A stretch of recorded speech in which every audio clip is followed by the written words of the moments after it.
Today we're taking a look at the Noorio Floodlight Cam Battery Pro, a new wireless security camera with a Quad HD Plus resolution that's definitely going to keep your home safe and secure. So full disclosure, before we get started, the video is sponsored by Noorio, and they've sent me the camera for free to review for you guys. So this is a wireless security system and it's called the Noorio Floodlight Cam Battery Pro, and the exact model number is the B310. The Noorio security camera is suitable for indoor and outdoor use thanks to its IP66 water resistant, and there's also no wires whatsoever, making it a very easy camera to set up. The mounting bracket is a simple 2-screw fixing, and once it's in place you can just screw the camera onto the mount and then you can swivel to the desired angle to point the camera where it needs to go. If you point your smartphone camera at the QR code on the Noorio, it's then going to take you to download the app. The setup is nice and simple, and you just scan the QR code again. You then connect to the Noorio security camera and just give it your Wi-Fi password.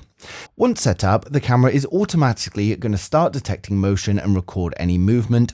When it comes to the recording, we get a Quad HD Plus resolution of 2560 by 1440, and it records the videos at 15 frames a second. The slower 15 frames per second allows for a much better battery life, as well as being able to record more within the internal memory. And as you can see from the video footage here, it's still great quality and you can see what's going on. Now, as this is a review unit, rather than mounting it to the wall, I've been moving it around on a tripod inside and outside to give you guys an idea of the quality in different situations. Inside my kitchen, it was relatively dark with all the light coming in from the one window at the back, but you can still see plenty in the kitchen and we get a nice wide viewing angle to fit plenty on the screen. Now outside on the front of my house, I set it up to watch the front door and I can see the door, the path and plenty further on down the road.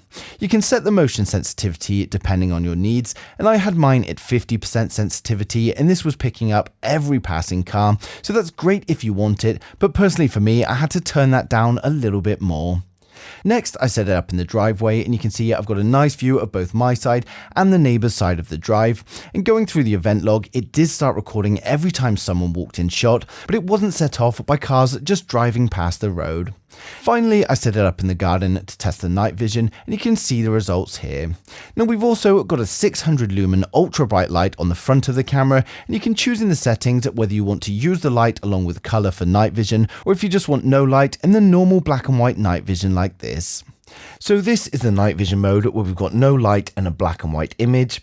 This is the full color mode, so we've got the light on it to be able to produce a color image. This is the forced color vision where the camera tries to force the color without using the external light. And then this is a view of the room from my camera to give you an idea of how dark it was. When we popped outside for a bit, I even set it up as a dog camera, so you can see we've got plenty of uses for a camera.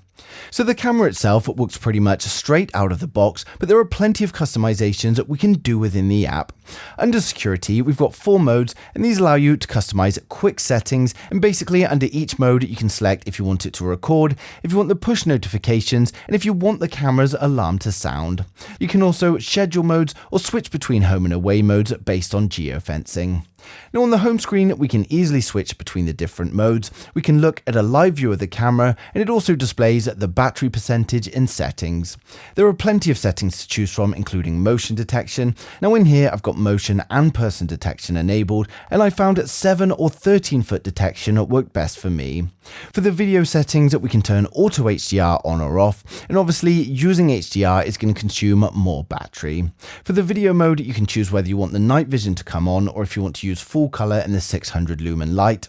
You can also choose whether or not to have the logo and timestamp watermark on or off, as well as rotating the camera 180 degrees if you've mounted it upside down.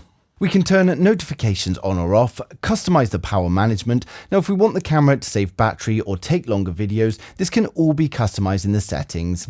And inside the settings, you can choose a length from 10 seconds all the way up to 2 minutes. You can enable or disable the red status LED that shows people it's recording, as well as enable or disable the two-way audio. The camera system has two-way audio, so if you're not home, you can speak to people through your phone and the camera, and this could not only be useful if you want to shout at intruders, but if you've got something like a parcel delivery, you can tell them where to leave it. Hello? Hello? Can you make me a coffee, please? Yeah. Thank you. There we go. Hello, is Jerry down there? Yeah, do you want a cup of tea? No, can I have a coffee, please? Yeah, no problem.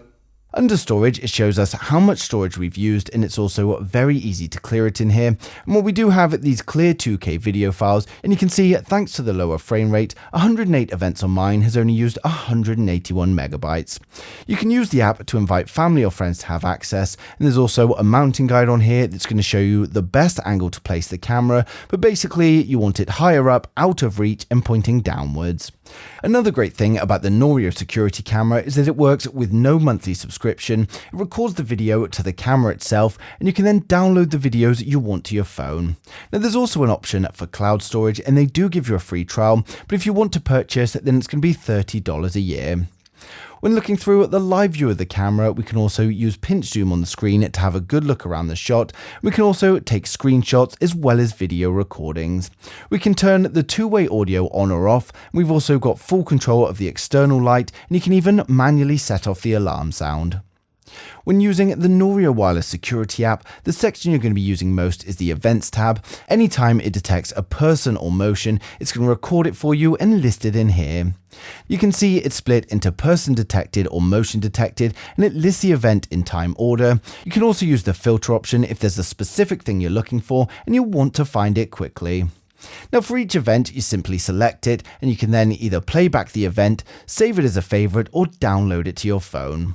The battery lasts up to 180 days, and when it's getting low, all you have to do is bring it back inside and charge it via the USB Type-C cable. When it comes to security cameras, I think the main advantages of the Noorio is of course that it's easy to set up.